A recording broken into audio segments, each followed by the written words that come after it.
Guys, welcome back to the channel. It's Eric here from E&M Guns. I'm joined by my wife Melinda. Had a busy July. Sorry we didn't make any videos. We celebrated our 30th anniversary, 30 years of being married. And I lived with it for that long. And if you want to know the secret to a happy married life, never mind. Don't get along. So, the month of July had some great 2A news. We got the bump stock ban overturned. Force reset triggers has been overturned. Or enjoined, I should say, not overturned, enjoined. So the ATF, of course, is going to appeal that.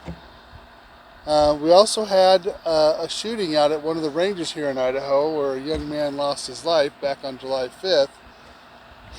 You know, that just brings us to the 4 R's of gun safety, which are: always treat your weapon as it's loaded, always point it in a safe direction, And don't point it at people. I don't know the full story.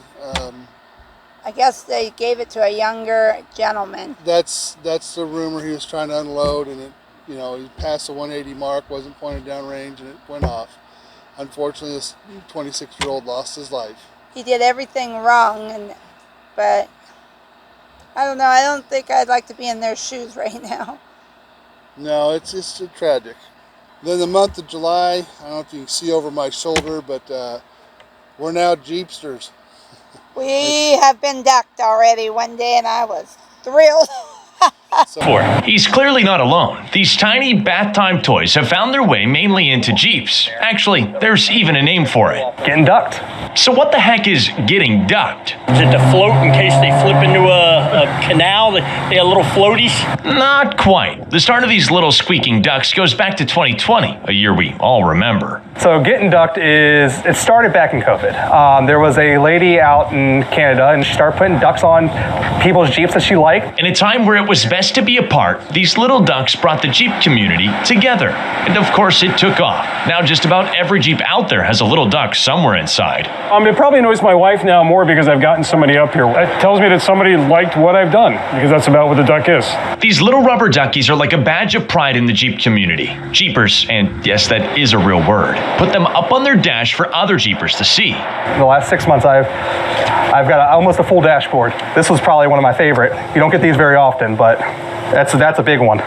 No matter the shape, size, or design, each duck is a smile share. So with that, Andrew says, keep ducking. So we bought a Jeep Willys.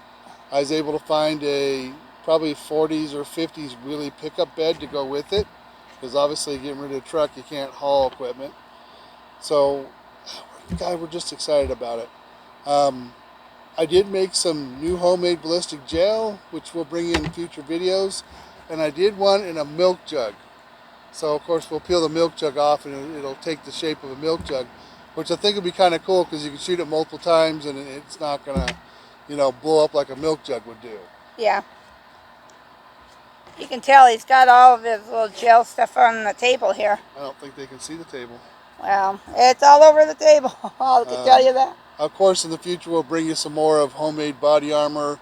I'd like to try ballistic glass. I've kind of been researching that. We'll give that a shot. I kind of want to do like a homemade shield, a DIY bulletproof shield. See how that goes. Sorry, I won't be wearing that. Our dummies will, maybe.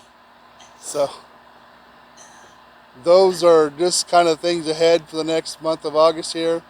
I went to day shift, so I'm no longer on knock shift, so it should be a little easier to bring video content. And you guys have to let me know, do you want to see some Willys upgrades? I'm happy to film those too. I mean, I like the look of it right now how it stands, but I'd like to add, you know, some the typical Jeep upgrades to it, make it look a little nicer.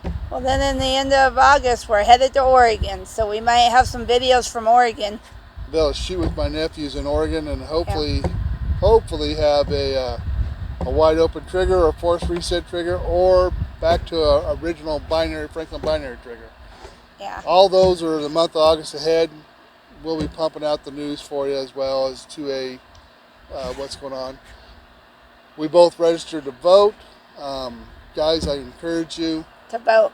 we have the opportunity to replace, and I did keep up with E&M Guns on Facebook, so join me on there, and you know, you get a lot of 2A news, get a lot of cool guns that come up on there. That's pretty cool. So join me on E&M Guns on Facebook, join the group.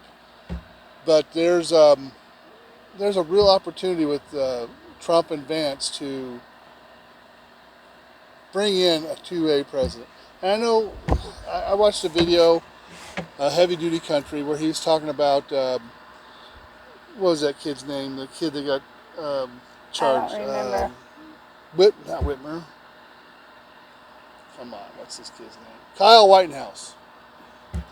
Where he's supporting Ron Paul because the National Association of Gun Rights doesn't want Trump in because he did the executive order to ban bump stocks. Guys, back when that tragedy happened, had Trump not did that executive order, I guarantee you Congress would have passed something. So we would have had to fight the congressional side instead of an executive order. So Didn't we also, go ahead. No, go ahead. Didn't we also hear a gun place just closed down? Yeah, it's in California, and it's exactly what the Biden-Harris administration wanted. The zero tolerance is closed the only gun store in this mountain town. I posted on Facebook. I'll give you a short clip of it when I Find upload the this video. Yeah. But it's sad. It's exactly what they're after. They're after closing gun stores. You can't get Congress to pass what they want, so let's close all the gun stores in the city.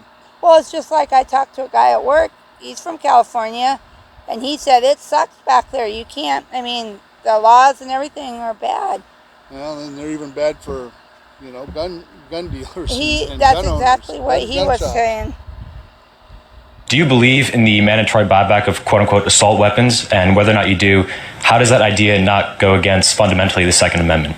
Yeah, great question. I do believe that we need to do buybacks. A buyback program is a good idea. Now, we need to do it the right way. And part of that has to be, to buy back and give people their value, the financial value. Yeah, I think it's a great idea. But I mean, listen, I don't think we lack for great ideas. As I've said many times, we've been having great ideas for decades.